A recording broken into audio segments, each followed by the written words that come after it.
आज हम बात करने वाले हैं भारत में बन रहे एक ऐसे जबरदस्त हाईवे की जो सिर्फ गाड़ियों की स्पीड नहीं बल्कि देश की तरक्की की रफ्तार बदलने जा रहा है। यहाँ कुछ इसका नाम है नासिक सोलापुर कॉरिडोर और हाँ, ये सिर्फ एक सड़क से कहीं ज्यादा है।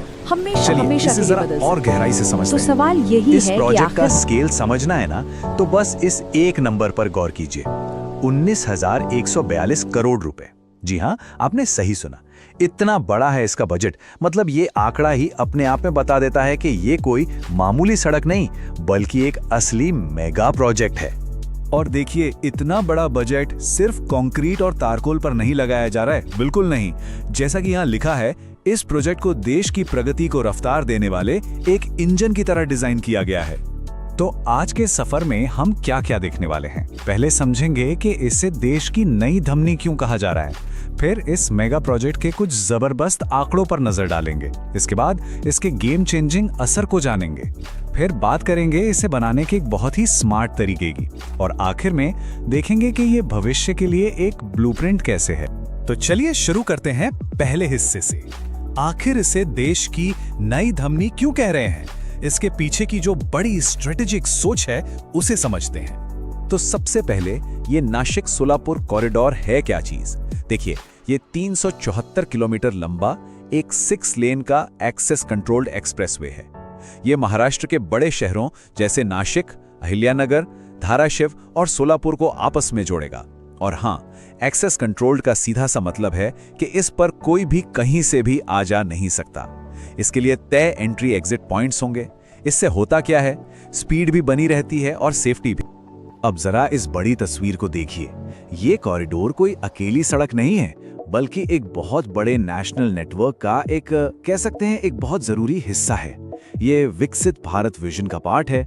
ये मुंबई चेन्नई इकोनॉमिक कॉरिडोर से जुड़ता है, दिल्ली मुंबई एक्सप्रेसवे को लिंक करता है और तो और चेन्नई और हजीरा जैसे बड़े पोर्ट्स तक सुपर फास्ट पहुंच देता है। मतलब ये सच में देश की आर्थिक धमनियों को एक साथ जोड़ रहा है। ठीक है, तो इसकी स्ट्रैटेजिक इंपॉर्टेंस तो हम समझ गए। अब जरा इसके इंजीनियरिंग और स्केल पर करीब से नजर डालते हैं। मतलब ये कितना बड़ा है और कैसे बन रहा है।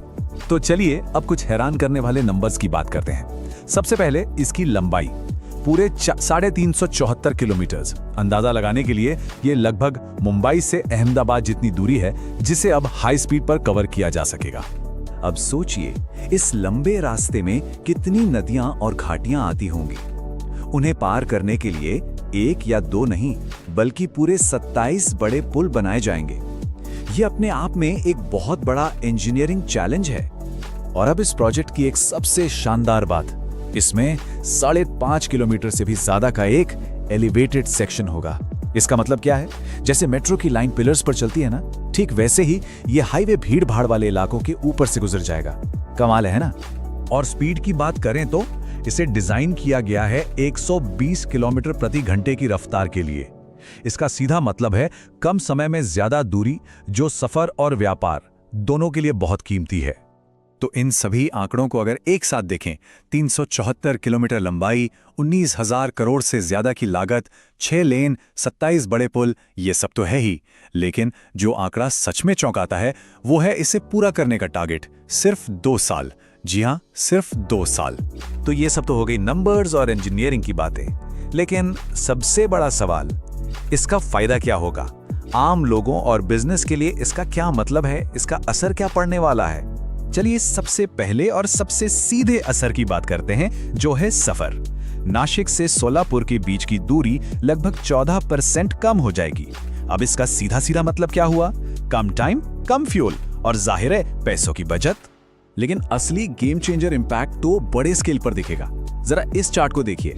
ये दिखाता है कि कैसे ये अकेला कॉरिडोर देश के 2 बड़े बिजनेस हब्स चेन्नई और सूरत के बीच सफर का समय लगभग आधा कर देगा। पूरे 45% की कमी।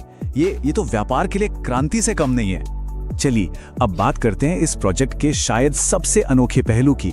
और ये कंक्रीट या स्टील के बारे में नहीं है, ये है इसे बनाने के तरीके और इसके पीछे की सोच के बारे में। अब यहाँ एक बहुत बड़ा सवाल दिमाग में आता है ना, हमारे देश में अक्सर इतने बड़े प्रोजेक्ट्स में देरी होती है, जमीन को लेकर विवाद होते हैं। तो फिर ये प्रोजेक्ट इन सब से अलग कैसे होगा? ये कैसे बचेगा इन सब परेशानियों से? और इसका जवाब है एक नया और स्मार्ट कॉन्ट्रैक्ट। इसे कहते हैं न्यू कंसेशन एग्रीमेंट। इसे पिछले 15 सालों के अनुभवों और गलतियों से सीख लेकर बनाया गया है। इसका मकसद ही यही है कि जो परेशानियां प्रोजेक्ट्स को रोकती हैं, उन्हें शुरू होने से पहले ही खत्म कर दिया जाए। तो ये नया 3 स्टेप मॉडल काम कैसे करता है? बहुत सिंपल है। स्टेप 1, प्रोजेक्ट का कॉन्ट्रैक्ट देने से पहले ही सारी सरकारी मंजूरियां जैसे कि फॉरेस्ट और वाइल्ड लाइफ क्लियरेंस ले ली जाएंगी। स्टेप 2, काम शुरू होने से पहले कम से कम 90% जमीन सरकार के पास होगी। और स्टेप 3, पेमेंट के सारे नियम और फॉर्मूले पहले से ही तय और साफ होंगे। इसका नतीजा क्या होगा? कोई रुकावट नहीं और इन्वेस्टर्स का पूरा भरोसा। और एक बात साफ कर दूं, ये कोई छोटा मोटा एक्सपेरिमेंट नहीं है।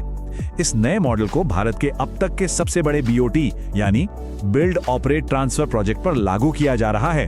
मतलब एक प्राइवेट कंपनी इसे बनाएगी, कुछ सालों तक ऑपरेट करेगी और फिर सरकार को वापस सौंप देगी। तो चलिए अब अपने आखिरी हिस्से पर आते हैं। अब हम ये समझेंगे कि ये सिर्फ एक हाईवे से कहीं बढ़कर क्यों है और ये आने वाले कल के लिए, भविष्य के लिए एक ब्लूप्रिंट कैसे है। तो इस प्रोजेक्ट की असली विरासत शायद सड़क के कंक्रीट में नहीं है, बल्कि इसे बनाने के इस स्मार्ट तरीके में है। जैसा कि यहाँ लिखा है, ये भविष्य के सभी बड़े प्रोजेक्ट्स के लिए एक मिसाल है। मतलब ये एक नया स्टैंडर्ड सेट कर रहा है। तो आखिर में सवाल सिर्फ ये नहीं है कि हम एक नया हाईवे बनता देख रहे हैं। नहीं, बड़ा सवाल ये है, क्या हम भारत के भविष्य को बनाने का एक नया, ज्यादा स्मार्ट और ज्यादा तेज तरीका देख रहे हैं? क्या ये वो ब्लूप्रिंट है जिस पर आने वाले कल का भारत बनेगा?